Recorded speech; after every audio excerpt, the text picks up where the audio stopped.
నిజామాబాద్ జిల్లా బాల్కొండలో కాంగ్రెస్ బీఆర్ఎస్ సవాళ్లు ప్రతి సవాళ్ల పొలిటికల్ హీట్ పెరిగింది. రోజంతా హై డ్రామా నడిచింది. పోలీసుల 144 సెక్షన్ విధించిన ఓ కార్యకర్త మాజీ మంత్రి ప్రశాంత్ రెడ్డి ఇంట్లో చొరబడి దాడికి యత్నించాడు. దీంతో పరస్పరం దాడులకు తెగబడ్డారు.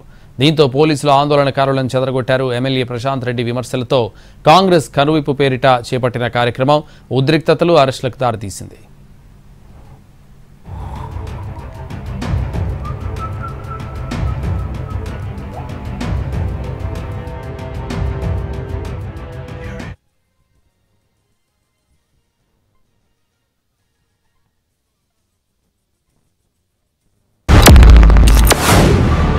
ప్రశాంత్ రెడ్డి గారు కూడా ఆయన మతి భ్రమించి రేవంత్ రెడ్డి గారు అమలు చేస్తున్నటువంటి సంక్షేమ పథకాలన్నీ కూడా అమలవుతున్నప్పుడు వారికి తెలిసినప్పటికీ ఏదో రాజకీయ కక్షపూరితంగా కాంగ్రెస్ పార్టీని ప్రభుత్వాన్ని బదనాం చేసే ప్రయత్నం చేస్తున్నారు. ఈ ప్రభుత్వం మాది, మేము చేయాలనుకుంటే వాళ్ళ కాళ్ళు చేతులు ఇరగొట్టచ్చు వాళ్ళు, కానీ వ్యవస్థలను గౌరవం ఇవ్వాలా.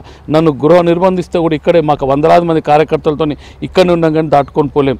మేము దాటుకొని పోయి ఉంటే ప్రశాంత్ రెడ్డి ఇంట్లో గుండాలు 144 సెక్షన్ ఉన్నప్పటికి కూడా అక్కడ వ్యవస్థలని నమ్మకం లేనటువంటి వ్యక్తి, వ్యవస్థను గౌరవించలేని వ్యక్తి, ఆయన ఇంట్లో 300 మంది కార్యకర్తలు జమేసుకోవడం, కూర్చోవడం ఎంతవరకు సమంజసమో ఆయన ఆలోచించాలా, బాల్కొండ ప్రజలు ఆలోచించాలా.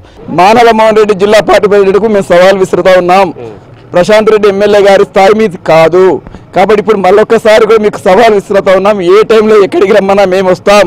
నిన్ను చర్చించడానికి మీరు గత 30-40 సంవత్సరాల కాంగ్రెస్ ప్రభుత్వ పాలన ఏం చేశారో, మరి కేవలం 10 సంవత్సరాలు తెలంగాణ వచ్చిన తర్వాత తెలంగాణ రాష్ట్రంలో బీఆర్ఎస్ పార్టీ ఏం అభివృద్ధి చేసిందో, ముఖ్యంగా బాల్కొండ నియోజకవర్గంలో వేముల ప్రశాంత్ రెడ్డి గారు అభివృద్ధి చేసినటువంటి కార్యక్రమాలు మీకు మాతో వస్తే మీకు చూపెడతాం.